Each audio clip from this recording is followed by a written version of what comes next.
سلام، من آمدم که روشنت کنم خوب را از بد تشخیص بدی.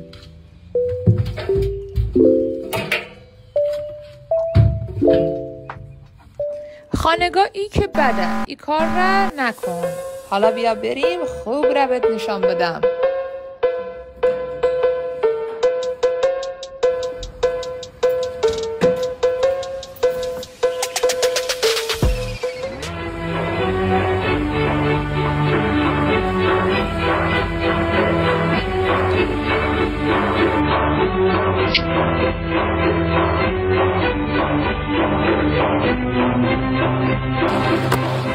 خانگاه بعدی که یخ و حوض را شکستی، قشنگ اینا را میشینی چنگ میزنی، با صابون مشفتی قرنجه میکشی، اقد مشوری که جسمش بره.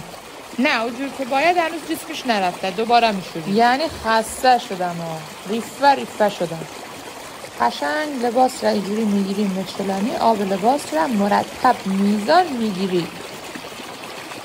فقط حواست باشه که اینجوری پشین نشرید.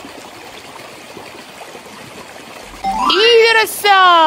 تمام ایزی ایزی تمام